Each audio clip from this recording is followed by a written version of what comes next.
ఉన్నాడో అప్పుడే కాస్త వెలుతురు అప్పుడే కాస్త చీకటి ఉన్నటువంటి ప్రాంతాన్ని ప్రదోష వేళ అంటారు.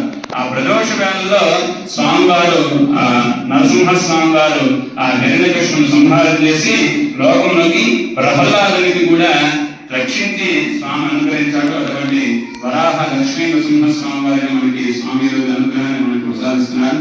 ఆ స్వామి యొక్క అనుగ్రహం అందరికీ కూడా ఉండాలని మనందరూ కూడా గట్టిగా రోజు చెబుతాం.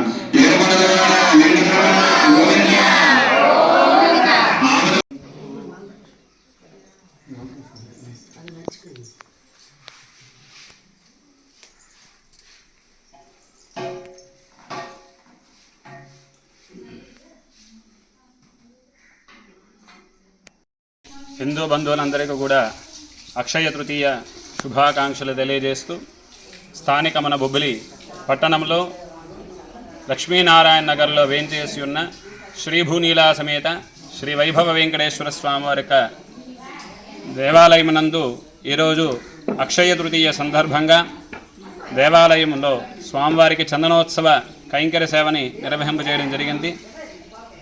ఆలయ ధర్మకర్త మండలి గంబలి శ్రీనివాసరావు గారు, మల్లికార్జునరావు గారు, గంబలి సామ్రాట్ గారి యొక్క పర్యవేక్షణలో ఈరోజు స్వామివారికి అత్యంత శోభాయమానంగా అలంకారం చేయడం జరిగింది.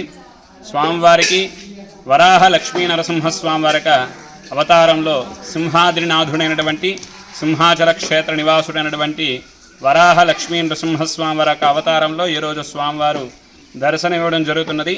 కావున 50 మంది భక్తులందరూ కూడా స్వామివారి రూపాన్ని దర్శించి అనుగ్రహాన్ని పొందుతారని మరీ కోరుచున్నాం.